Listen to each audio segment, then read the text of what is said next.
Today, from the beautiful Lake region of central New Hampshire, Speed Vision provides live coverage of qualifying for tomorrow's True Value 200 at New Hampshire International Speedway, the opening race of the 1996-97 Indy Racing League season. A beautiful day for qualifying. Partly cloudy skies and 78 degrees. Hi, everybody. I'm Gary Lee, along with a three-time Indy 500 champion, Johnny Rutherford. And John, first of all, our congratulations on your recent induction in the International Motorsports Hall of Fame. We're proud of you. Well, thank you, Gary. It was a great honor, and I'll always cherish that moment, you know, being inducted into one of the great Hall of Fames. Well, of course, it's always exciting to start a brand new racing season. The calendar may read August, and most racing series are beginning to wind down, but for the Indy Racing League, a brand new season is upon us. Yes, it is, and we're seeing some brand new faces. Tice Carlson's getting his opportunity to run here. We've seen a lot of exciting moments here in the practice. We're going to see some great qualifying. I think a new track record. They've been flirting with it all during the practice here. So it's going to be very exciting to watch this. And as you said, the season begins now. This is where it starts. And I've talked to a lot of the car owners and a lot of the mechanics. They're really excited about getting new cars, and they can't wait. And, of course, this season will conclude with the greatest spectacle in racing next May, the 81st running of the Indy 500. And the third member of our broadcast crew is patrolling pit lane. He's Calvin Fish. Gentlemen, yesterday it was Richie Hearn and Ari Leyendijk setting the pace, but this morning's session saw Michele Alboreto jump up to the top of the timesheets. A real surprise there. One other story to clear up. We had two crash cars over this weekend. Johnny Unser yesterday. We see the empty pit stall here of Johnny Unser, the Ruger entry. He crashed his primary car. There was some deep discussion about getting the secondary car, which was on display somewhere in the area, back to the racetrack. They decided not to do that, and they're going to scratch from the entry list. Brad Murphy hit the same wall, turn 2 this morning, and they're going to try and attempt to fix that car for tomorrow's race, but he's probably not going to make the qualifying lineup.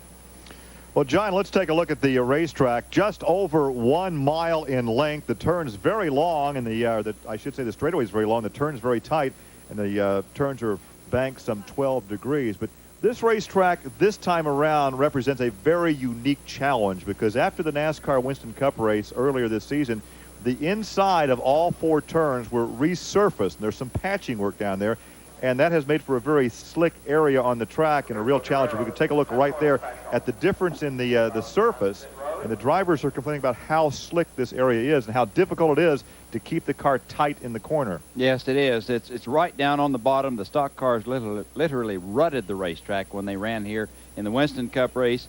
They chose to cut all of the bad paving out that had been destroyed or damaged during the stock car race. They replaced it with new paving, some polymer paving that has cured, but it's very slippery, and it doesn't have any rubber on it. Now, we've had some running here, but not enough. I noticed some of the cars are able to move down. If you set your car up to run on that slick part, you can run anywhere. But if you're outside, you can't come down. So it's going to be interesting to see the different lines and who does what and how they attack this particular problem. Of course, they can qualify on the track as it is, but once the race begins tomorrow, there is some concern about passing on the inside. A car could wash out, slide up into somebody else. So I think we'll see, as you indicated earlier, a lot of passing on the high side tomorrow. So right now, Speed Vision brings you live coverage of the qualifying that will commence momentarily here at New Hampshire International Speedway.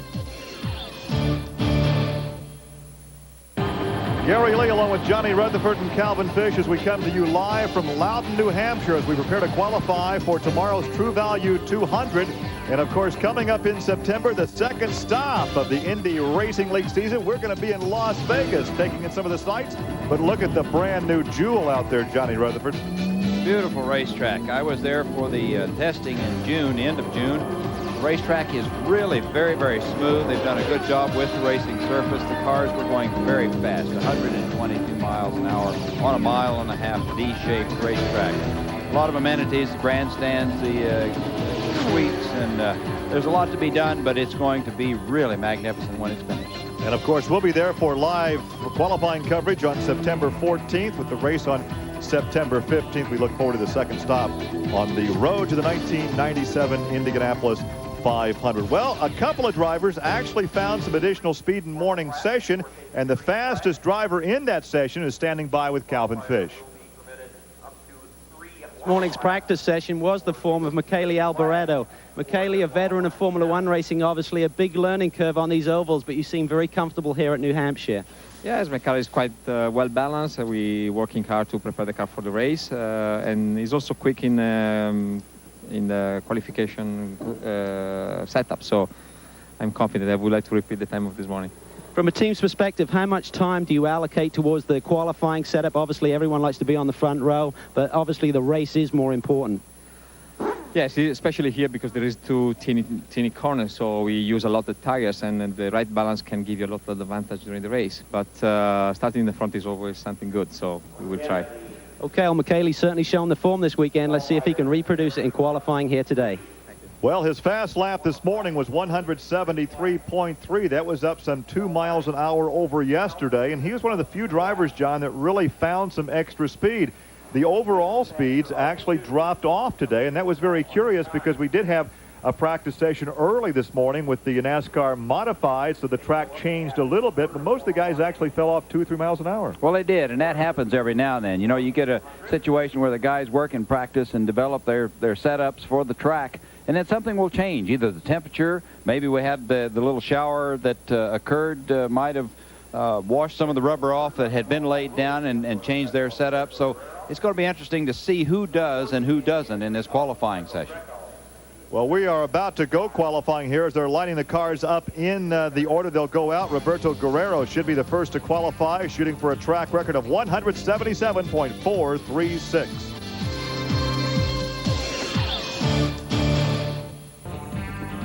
After a final track inspection, Johnny Rutherford, we're only moments now away from the track going green for qualifying. The fastest driver so far in 2 days of practice is Richie Hearn, and he is standing by in pit lane with Calvin Fish. Okay, Richie, we saw that you set fastest time yesterday at 175 miles an hour. Today you dropped down a little bit, 6th position, dropped a few miles an hour. Are you setting the car up for the race, or did you have a balance problem? Well, actually what happened was I just had warmed up the car in the morning, and then we had a problem with the right rear upright with the axle, and so we had to take it back to the garage and fix that. And I was just lucky enough to get back out just to break in a set of tires, and there was quite a few cars out at the end, so I just, there was just traffic, and yeah, but I'm pretty happy with the car. I mean, unfortunately we didn't get much practice, but I think the car is pretty close. You had some problems here a couple of months ago in testing. How do you feel the track now stacks up for you? Well, yeah, I pushed it maybe a little too hard last time I was here, and hit the wall pretty hard, but you learn your lesson, and hopefully I've been taking it pretty easy actually in practice. I'll hang it out a little bit in qualifying, and hopefully the thing will stay on the track. Richie has shown a lot of potential this year. It may be nice for you to actually be starting a new season here in the middle of the year. What does that feel like? Well, it's kind of difficult actually, because for the longest time you're used to going from during a calendar year, so I kind of still feel I'm in the middle of a season, and just had a long layoff. I think when they come to January with new cars and new motors, they'll probably feel more like a new season, but for us, we just taken it out as another race. Okay, well, Richie Hearn had 2 miles an hour over the rest of the field yesterday. It'll be interesting to see if he can reproduce that form here in a few minutes. Well, we have a chance to watch some other drivers qualify, John, because he drew for the middle of the pack. Is there really on a day like this an advantage to going out early, middle, or late? Well, obviously the track is clean now, and it's ready. It's not quite as warm maybe as it'll get later, so it depends on this cloud cover. If you get it at the right time, you go out and there's a little cloud cover and the clouds come over, cool it just that little bit. You wouldn't think so, but I've seen it make quite a bit of difference in the qualifying times that you do. All right, now we do have partly cloudy skies, and the temperature will climb into the lower 80s as we begin to qualify for tomorrow's True Value 200 here at Loudon, New Hampshire. With two of the veterans of IndyCar racing here in conversation before qualifying. Arie Luyendyk first. Arie, you ran very strong yesterday, battling out with Richie Hearn. Today, has the balance gone away a little bit? We see you slip down the charts a little bit. For sure, the car is quite loose today, and it's sliding around the racetrack a lot more, and I think it's a result of the modifieds putting down a lot of rubber that is not compatible with the Firestones or probably the Goodyears. Right now, Alboreto is quickest, and he's on Goodyears, so, well, we just kind of threw a setup on it now. We went a little bit softer, and we hope for more grip that way, and we hope that it's good. I'll have to wait and see, and I'll find out there on the racetrack. I'm sure you've been through this situation before. Obviously, when you run in Phoenix with the heat changing every day, that makes a big difference to the setup. How much anxiety does it produce for the driver when you're actually going out and you have to put it, you know, foot down, first lap out there? What do you feel right now? A little bit of an uncertainty. Like in Phoenix, I pretty much knew what I had, how the car was. Right now, it's, you know, I'm not sure what the car is going to be like. It can be very good. It can go loose on me or a big push or whatever. So you're just not as confident as you are, you know, when you know what you have. And that's the feeling I have right now. Okay, well, next man up here is Eddie Cheever. Eddie, you're running your own team now in IRL, and we saw you produce some very fast times this morning, up to 7th or 8th position. What's it like being team owner and driver? I don't think you can do both when you're driving. The driving is pretty much the same as was before. The biggest change is you have a little bit more input in how the team is run, and since I am the one that hits the wall when somebody makes a mistake, I'd rather be doing that decision myself. But I'm very excited. We have a great partner in First Plus, and we're very happy to be here, and I'm looking forward to this race with a relish. Okay, well, good luck, Eddie. Thank you.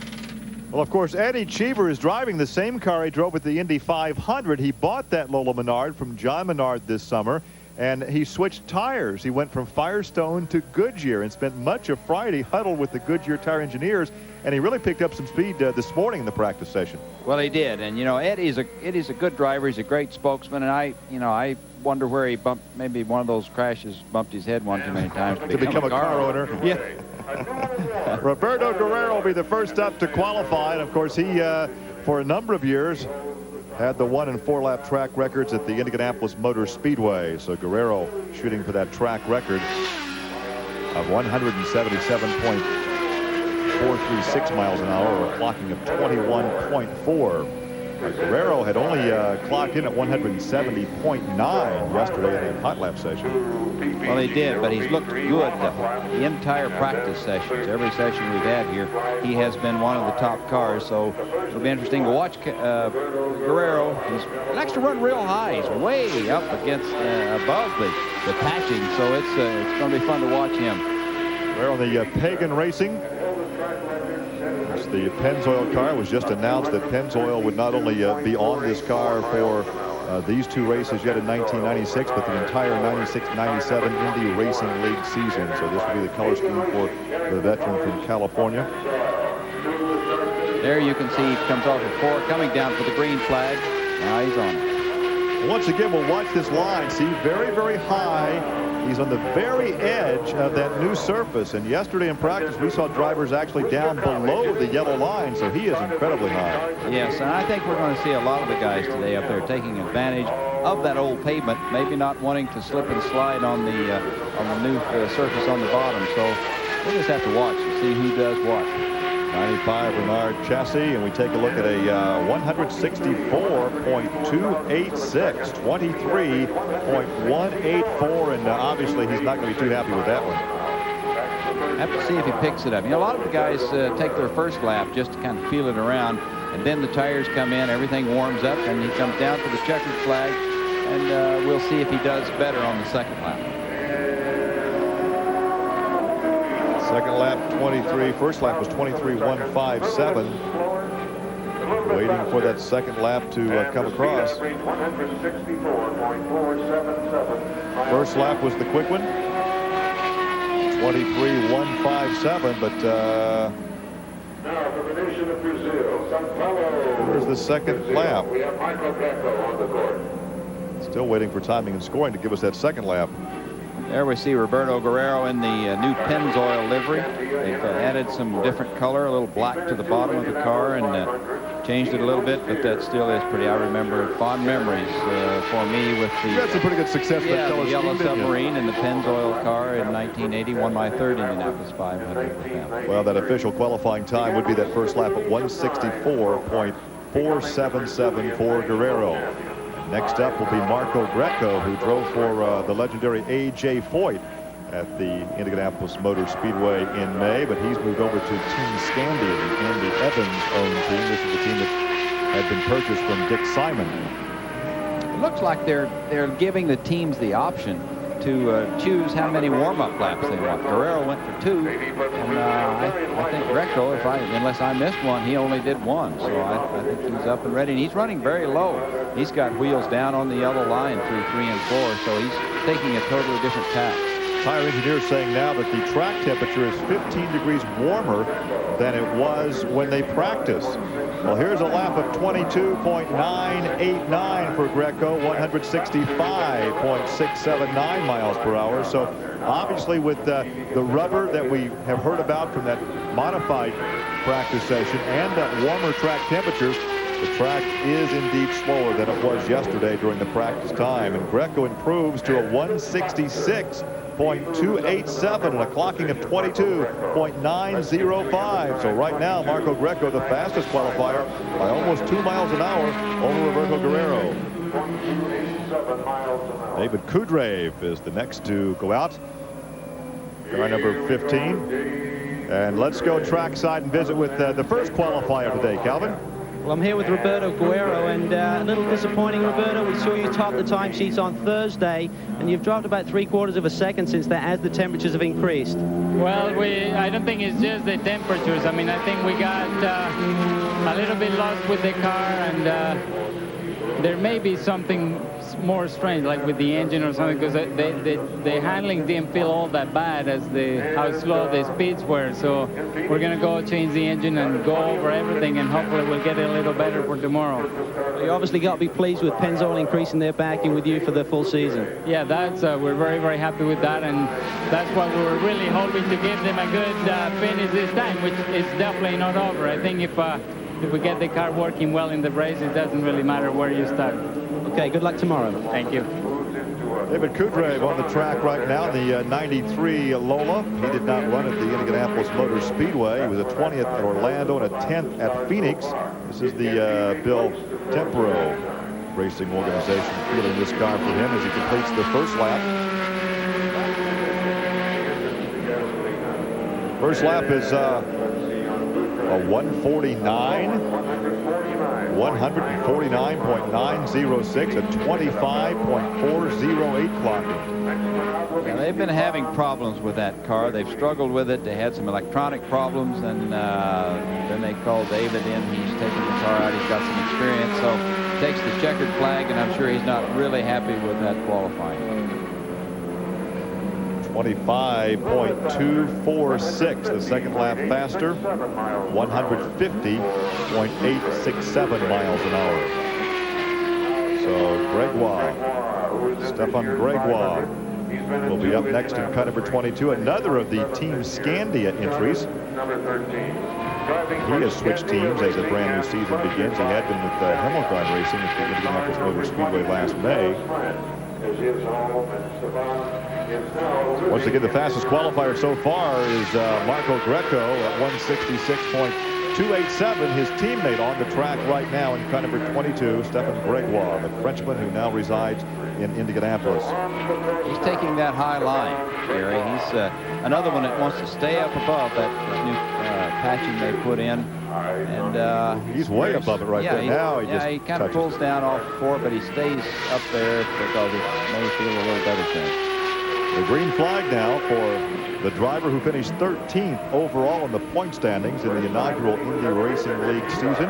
Driving for Andy Evans and Team Scandia. He's one of those young drivers. He's from France, and he has the ability to jump in a car and immediately go quick. And that's a rarity. Well, look at that. He becomes the fastest qualifier on that first lap at 22.769. That computes to a speed of 167.280. So the Andy Evans Team Scandia cars right now are 1-2 in the qualifying speed rank. Let's check that second lap at 22.628. 168.322 miles an hour. So that will be the fastest qualifier so far, and we will look to the only rookie that we have out here this weekend attempting to qualify for his first Indy Racing League event. That would be Tice Carlson. John, of course, you were here on Wednesday for a rookie orientation program, but only one driver was able to make it through. Tim Conley, the NASCAR modified veteran, but did not have a ride for this weekend. That is number 27, Guthrie. So Tice Carlson has elected not to go out and qualify, and Jim Guthrie is on the racetrack. Tice Carlson told me this morning that they had an engine problem, so I think they're caught back in the garage changing engines, and they may go at the end of the line, or they may choose to start on the back of the field tomorrow. So that's unfortunate for Tice. Here's Jim Guthrie on the racetrack now, taking his warm-up laps in car number 27 out of Albuquerque, New Mexico. The Team Blueprint Racing entry, a 93 Lola with the Menard engine, which obviously is the old Buick that has been reworked by John Menard and his staff. Yes, it has, and this car changes color every race, so it's been really hard to keep up with them. It's an attractive paint job on the car now, though, but very colorful, a little different. But the car has come from solid yellow to many different hues. And the first lap for Jim Guthrie at 23.629. That's a speed of 161.192. So several factors are giving us the slower speeds in qualifying. The track as far as the slick inside patchwork, and of course a hotter track as well. And that second lap of 23.220 and a speed of 164.031. He'd be the fourth fastest qualifier of the 5 that we've seen so far. Up next in the qualifying order should be Mark Dismore, as we're watching Guthrie, and apparently Mark's not going to go out, and Buddy Lazier may be the next to go out. Buddy, of course, the winner of the Indianapolis 500. What a gutsy drive that was back in May, John, with that badly broken back. He sustained that practice crash at Phoenix. And let's go back to the pit lane and Stefan Gregoire with Calvin. Okay, our current pole sitter, Stefan Gregoire, in the Scandia Racing entry, 168 miles an hour. How was the run? The run was not bad. I missed my first lap. I had a big push in turn 1, so I was a little bit scary, you know. And the car was better for the second lap, and I did my best. I think I could go a little bit faster, but I didn't want to take a big risk, you know. The most important for us is the race tomorrow. Okay, Scandia Racing certainly seem to have their act together. We saw Michele Alboreto quickest this morning, and right now they also sit on the pole with Stefan Gregoire. Looking now for the first lap time for Buddy Lazier, and there it is, the quick time so far, 172.664 miles an hour. That is the fastest he has been all weekend, John. They had some gremlins with the electrical system yesterday in that Ford Cosworth power plant, and I think his quick lap was 169 in practice this morning. Let's see if he can better that on this second circuit. First lap was 22.059 for Lazier. Slowed down the second lap to a 22.402, a 170.021. So that first lap was the fast one for Buddy Lazier, 172.664. But John, with all the problems they've had this weekend, they have to be happy with that one. Well, they do, for sure. You know, and it's time. You know, there's guys that can go out and qualify, and there's guys that can go out and qualify. And I think Buddy's one of those that, you know, he knew it was time. He had to get it together, and they've obviously worked on the car, and he made up a little difference. Now on the track is Robbie Buell in car number 54 as he is out warming up.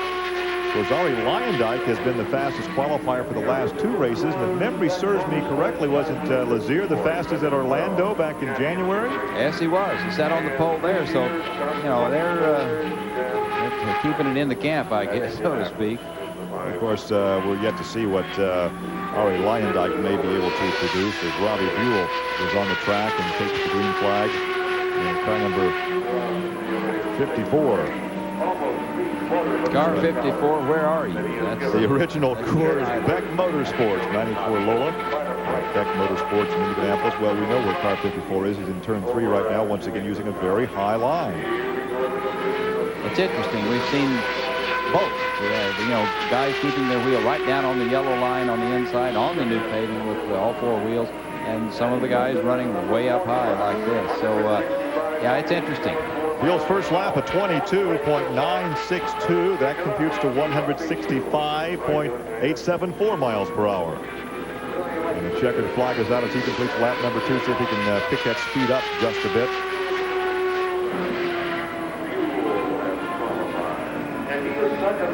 Second fast now at 168.710. And if you're into the time, that would be a 22.576. Andre Rivera holds the track record at over 177 miles an hour. And with the current track conditions, John, I don't know if we're going to have a shot at that record today. I would doubt it at this point. We've seen some guys that could have put the record away, but didn't get it. Didn't get up fast enough to do it. And you never know. Things may change. The cloud cover might cool the place down a little bit and create somebody the best chance. Now on the track is car number 10, the Jonathan Bird's cafeteria entry from Bird Cunningham Racing. And this is Mike Groff. Now, Mike has kind of bounced around from team to team, but this is really a new effort on the part of the Cunningham-Bird combination. Let's go down and visit with the reigning champion of the Indy 500 and the fastest qualifier so far, Buddy Lazier. Okay, Buddy, you had some electrical problems through practice. You seem to have sorted those out. A strong lap, 172 miles an hour plus. Do you think it's going to hold? Well, I really don't know if it'll hold or not. I've got to give a tremendous credit to the team, the way we worked together. We were throwing, like 7 changes at a time this morning, trying to make up for not practicing yesterday with the difficulties we had. We just threw a lot at it this morning, and it just goes to show how well, the chemistry of the mind can come into play when you're pressed like we were this morning. We have basically 1 session to get it on. Whether it stays or not, I don't know. The car was very free. It was a little bit too loose. I think we went a little too aggressive. But, it would have been so nice just to have one more try at it, because I think we could have broken into the 21s. That would have been a lot of fun. The track is clearly a lot different than it was last year, so I'm not sure that lap times last year really equate to this racetrack this year because of the patches. Obviously, the grip, as you probably heard from everybody, is an issue. Okay, well, a great run by this year's Indy 500 champ. Talk about a consistent run for Mike Groff. His first lap was a 22.321. His second lap a 22.325. So that first lap puts him second quick overall at 170.638 miles per hour, and that is consistency, Johnny Rutherford. That really is. That's all she do, I guess. And he was another one that was running down on the new paving. Well, here is Michele Alboreto once again driving for Team Scandia. He was the fast in morning practice at 173.364. And before he showed up at Orlando at Disney World last January, he had never raced on an oval. But he is catching on rapidly. A 5-time winner in Formula One competition. I think Andy Evans of Team Scandia believes in strength in numbers. This is his 3rd car that's gone through qualifying. Actually, he has 4 entries here this weekend. He has a team entry with the Arizona Motorsports group. So he has 3 cars on his own and 1 team entry. So let's see if Alboreto can maintain the speed he had this morning in the practice session, or in fact has the track slowed down. Whoa! 175.125. 175.125. A clocking of 21.749. I would say he has certainly gotten the hang of oval track racing. That's an understatement. As he comes by taking the checkered, that's... Slows down the second lap to a 174.908. The clocking was 21.776. But wow, 175.125. And that is 2 miles an hour faster than what he practiced this morning. Let's go back to the pit lane, Calvin. Mike Groff came off the track second quickest. Michele now bumps you to 3rd. New team for this year. Mike, how's the car running this weekend? Well, we're kind of sneaking up on things right now. We've struggled a little bit in practice, but we made some changes going into qualifying, and we got the Jonathan Bird cafeteria car going pretty well today. We're going to use this afternoon session to try to get a little more speed out of the car, and hopefully we'll be solid for tomorrow in the race. Okay, well, a strong run by Mike Groff here today.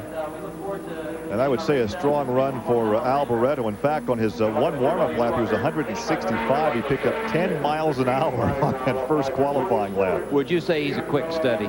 I guess. This guy came over here and he's run, 4 races now, and it's incredible. He's just picked up on it, but he's very, very smooth. Talk about a quick study. Here is Tony Stewart out of Rushville, Indiana. He calls Rushville home. Actually, he lives on the west side of Indianapolis. But Tony Stewart was the Rookie of the Year at the Indianapolis Motor Speedway. And, John, he is the only driver to have led all 3 of our Indy Racing League events so far. In fact, here is a guy that since Indy has raced a Mini Cup, a TQ, he's won in TQs, won in sprint car, won in a midget last Wednesday night at Indianapolis Raceway Park, drove a Busch Grand National race, and a super truck race.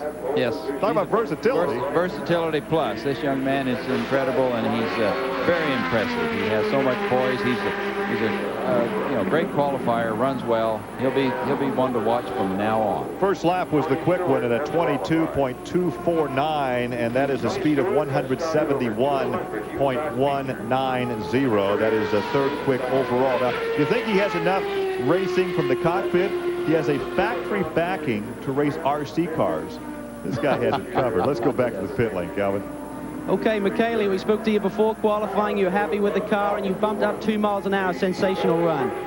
Yes, but the team gave me a perfect car. It's very well balanced, very easy to drive, so it's quite easy to do this time. I'm very surprised too. Okay, you're obviously adapted to these ovals now. Well, now we're looking for the race. It's a hard job to do tomorrow, so we're looking for the race. Quite hard. Great performance. Thank you very much.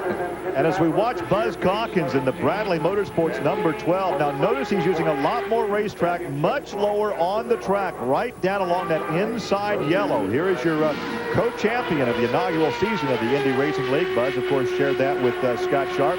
And he was so impressive at Walt Disney World when he won that race just by about a second over Tony Stewart. It was a great show by the newcomers to IndyCar racing. It really was. This young man has another one that has a lot of poise. He's very quiet.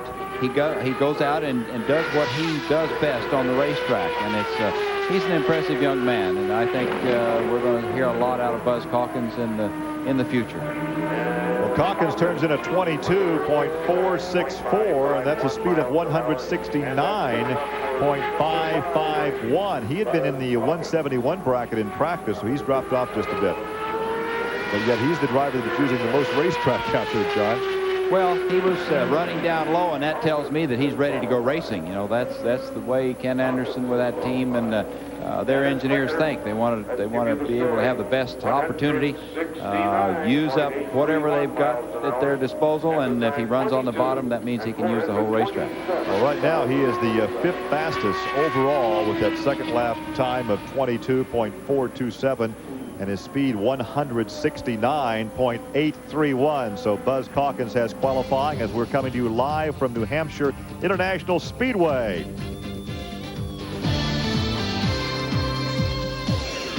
The second row right now, Tony Stewart, how was the run for you? Well, I mean, we wish it could have been better, but, you know, we practiced 2/10 quicker than what we ended up qualifying, but, you know, we got to race. This doesn't pay anything. The race on Sunday does. The balance of the racetracks, turn 1 and 2 to 3 and 4 with your car, how does it stack up? Any difference either end? It seems to be the same on both ends. Yesterday it seemed to be quite a bit different, but, you know, we made some changes last night, and it seemed to balance out both ends pretty nice, so we think we're going to race well. Well, this really shows the competitiveness of this guy. Third fastest, he's not happy, but look for him in the race tomorrow. As we talk to Tony Stewart, Stan Waddles qualifies at 23.534, 161.842 miles per hour. The track now belongs to Mark Dismore. As we take a look at the top 5, there's Alboreto surprising a lot of folks with that 175 clocking. Then Buddy Lazier, Tony Stewart, Mike Groff, and Buzz Calkins, the top 5 in qualifying for tomorrow's True Value 200. On the track right now at Greenfield, Indiana, a former World Karting Association champion, a Formula Atlantic champion, very versatile driver. This is Mark Dismore. Of course, Mark hooked up with the Team Menard group at Indy in May and won himself a ride for the new season in the Indy Racing League. Yes, and he's been impressive in practice. He's had some quick times at the end of the day, so he'll be bear watching because Mark could put the car on the pole for sure. Mark had some handling problems on Friday in practice. They tried to find the correct balance. He's another one running right down against that inside line, so that means he's pretty much set the race then, if he can run down there and do it comfortably. Nice speed. In fact, he's picked up about 2 or 3 miles an hour at 171.761, a timing of 22.175. He's out-qualified his teammate Tony Stewart, so let's see if he can pick it up on lap number 2. Mark Dismore now 3rd fast in the speed department. And look at this. He does indeed pick it up to a 172.056, a clocking of 22.137. That is still good for 3rd fast on the starting grid. So right now, the Menard cars of Dismore and Stewart would share the 2nd row, with Dismore starting 3rd and Tony Stewart starting in 4th position. A good qualifying effort by this youngster from Greenfield, Indiana. And as we take a look at Ari Leyendijk, let's go down and visit with Buzz Calkins. Okay, Buzz, a good run, 160 miles an hour, 69 miles an hour, 6th fastest right now, but you do have some team personnel changes for this weekend. How is that affecting the performance of the team right now? Well, I think it set us a little behind where we really want to be right now, but I mean, considering the way things are going, it's going, relatively smoothly. We haven't been able to test with any of these guys that we have right now, and so we're kind of feeling each other out. And so, I think if we can qualify, reasonably out towards the front, that, that hopefully we'll be right for the race. Buzz has been very consistent this year. Obviously won at Orlando, the first race of the season, and look for him tomorrow. Well, on the warm-up lap, Ari Leyendijk over 172 miles an hour. He was 2nd fast overall in practice. He turned that lap at 174 plus yesterday. Let's see if he can stick it up in front. He's been the fastest qualifier the last 2 outings for the Indy Racing League. 174.428. That is 2nd fast time. 174.428. And the time was 21.836. Now he has 1 lap in. Can he hang on, hold his breath, and get the pole position and knock Alboreto off the pole? Let's wait for the time of the 2nd lap. No, he didn't do it. Slowed down to a 21.809, 174.6. So Ari Leyendijk actually went up. He did go up that 2nd time, 174.643. So he is 2nd fast overall. Alboreto hangs on for the pole at 175.125. And here is your co-champion of the inaugural season of the Indy Racing League, Scott Sharp. #1 emblematic of that championship, his car owner, A.J. Foyt and Seco, the sponsor. Scott had been one of the drivers over 171 in practice yesterday.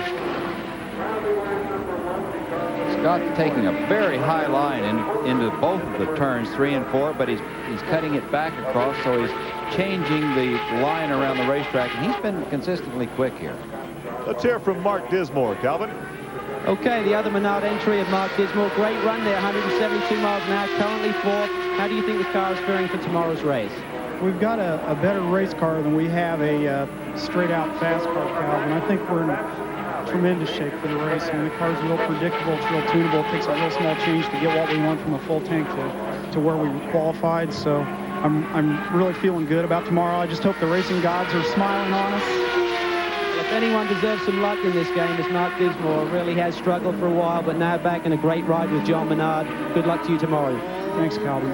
That first lap for Scott Sharp is a 22.654. That is 168.129 miles per hour. Good for 10th position. I cannot imagine the Foyt will be too happy with that. Well, that's the way things happen at these racetracks. You'll have a good practice and get the car set up right, and then suddenly, bang, something will change. Second lap was quicker at 22.555 for a 168.867, and that is good for 8th starting position. As we say in racing, that's better than 9th. And it's not where you start, it's where you finish. That's it. The only lap that pays anything is the last one. Well, here is Richie Hearn. Now, Richie stamped himself as a favorite for the pole in practice yesterday. He had a time of a speed, we should say, of 175 plus. He got 2 miles an hour off the track record. Well, let's see how much racetrack he uses now as he goes down near that new survey. Yeah, he uses a lot of racetrack. Yeah, he's coming right down to the bottom, and I think you find that the guys that are going fast have been doing that. It's That's the shortest way around the racetrack, if you think about it, right down on the pole. And, of course, we'll see now if they got the car sorted out and everything fixed, and he will go for a fast when he's on the green. It was just announced this weekend that PPG will be providing a pole award for all the Indy Racing League events, $10,000. $10,000 to the pole man. And his warm-up lap, John, was 175.2. Yes, I think we're going to see the pole setter here. He's got the car like he wants it. Let's see if he can knock Alboreto off the pole. He does so, 175.286. 21.729. Alboreto's time was 21.749. Close, huh? Let's see if he can squeak a little more out of it. He went up. He did go up. A 21.719, clocking for a speed of 175.367. So he is right there where he practiced. As other drivers were losing some ground, he was consistent. Let's go back to the pit lane. Here's Ari Lyondike. Okay, Ari, you made some changes to the setup. They obviously work quite well. Currently third on the grid. Yeah, just too much understeer. I was on it really hard coming out of turn 2, and just right by the wall. I had to get out of the throttle because the front end was going to go into the wall. So that cost me a little bit of time right there. But considering we changed the setup, the Bryant car, handled pretty good. But it gives us a little bit of an indication where we should go to, for the race. So. Can't get the pole, we'll have to get the race, but I'm quite happy with that result because it's kind of a toss-up when you change the car around for qualifying. So you had the car a little loose in that last session and you changed it a little too far in the direction, picked up a push. That's right, and I had difficulties adjusting the bars, so I had to make those a little bit smoother to operate, and I think Richie got the pole. He did a good job, so we'll see tomorrow. Should be a great race tomorrow, watching the experienced guys like Lyondike up against the rookies of Hearn. Joe Gosick is on the track right now, his 92 Lola powered by a Buick. Now, he only had some practice this morning using a very high line. He drove a super modified race last night to call him Double O Joe. So he is qualifying with very, very little practice time as we pick up a speed of 154.196. So Joe Gosick, 154.196 with an older chassis and very minimal practice. So let's check and see, Johnny, if we can pick up a bit the second lap. He's putting him well back near the end of the order for the race tomorrow. He drops off that second lap to a 153.081, so the official qualifying time, 154 miles an hour for Joe Gosick here in New Hampshire. Live on Speed Vision from New Hampshire International Speedway, John Paul Jr. is on the track right now as Alceo Salazar has just qualified for the 6th starting position at 171.197. But let's go back trackside with Calvin Fish. And the man on the pole right now, the youngster Richie Hearn, a great run exceeding 175 miles an hour. How was it out there? Well, it was actually pretty slick for me. I had a pretty big push in both turns, and unfortunately we had a problem in practice this morning, so I pretty much had to run the setup that I ended up with yesterday. But an inch is as good as a mile, and whatever works, it's good for me. Well, today we had the announcement of the PPG pole winner award of $10,000. Any added incentive there? Well, they did tell me about that, right? I was in the car right about when I was about to go out, but it's not something you think about when you're out there, but hey, I'll take it. Great run. Thank you very much. John Paul Jr. on the track now in a clocking of 22.482, a speed of 169.416 miles an hour, and that is good enough for 10th starting position for car number 18 from West Palm Beach, Florida, John Paul Jr. in the PDM Racing 93 Lola Menard. John Paul has been one of those guys that he works with the rookies with me and letting them run their car, their backup car, as a test car, and he's an interesting young man. He's got a great deal of talent. I think he's going to be one of those guys that when they get the equipment right for him, he's going to be a winner. He's a good race driver. He is a very good race driver. He very drives versatile anything race driver. too. Well, once again, your fastest time turned in by Richie Hearn with a speed of 175.367. And there's a look at John Paul Jr. back in the pit lane as we have on the track right now Davey Hamilton in the A.J. Foyt entry, the black and orange number 14.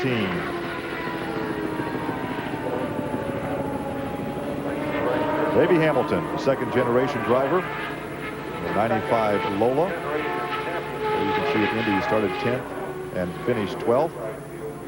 Davey has not had a lot of practice here by standards because the car wouldn't run the first practice day, and they had to change a lot of things. They were afraid they were going to have to change the engines, but they got the electrics changed, and it came around, and he's getting some speed now. You talk about versatility. Here's a driver that races the United States Auto Club midgets and Silver Crown cars, but perhaps he's best noted for his exploits in super modified competition. A many-time winner of the Copper Classic out in Phoenix in February every year. Yes, he has a lot of talent. I think he just needs some seat time, and he's getting some of that with A.J., and who better than to drive for A.J. Foyt to give you some coaching and seat time. So we're live in qualifying for tomorrow's True Value 200, the opening race of the 1996-97 Indy Racing League Series, as we take a look at where Hamilton ends up, and he ends up in 15th position, dropped down that second lap. So the official time is 22.958, his speed 165.903. We'll come back and wrap up qualifying here at Loudon.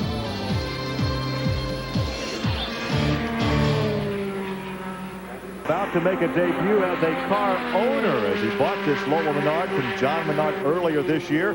170, that's the fastest he's been so far, 170.852, a clocking of 22.293 in the Lola Menard. So he gets it up for qualifying. Owner driver, Eddie Cheever. Has a ring to it. Has a ring to it.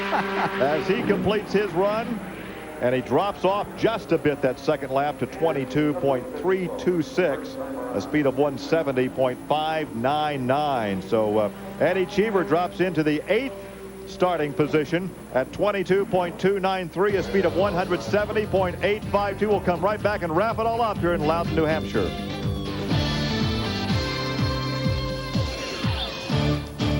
As it's being done live here from Loudon, New Hampshire, is Eddie.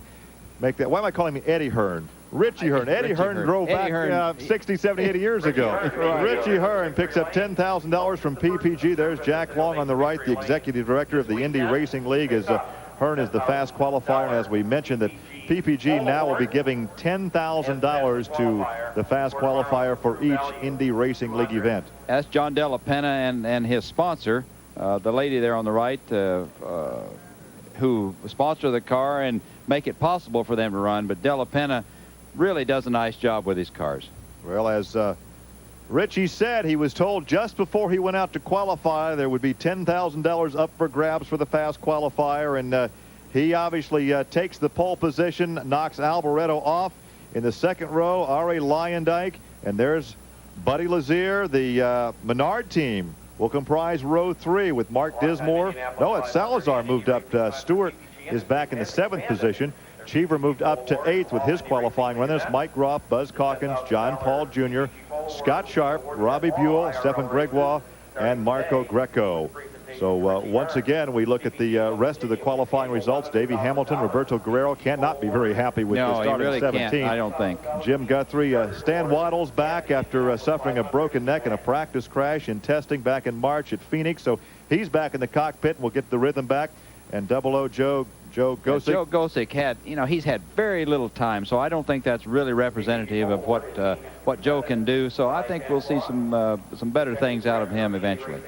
And David Krudrave there starting in the 21st position. So once again, our congratulations to Richie Hearn, whose lap at 175.367 did not get him a track record, but will give him the pole position. Stay tuned. American Thunder coming up next on Speed Vision. So once again, Richie Hearn and Michele Alboreto will start 1-2 in tomorrow's True Value 200, the first race of the 1996-97 Indy Racing League. For Johnny Rutherford and Calvin Fish, I'm Gary.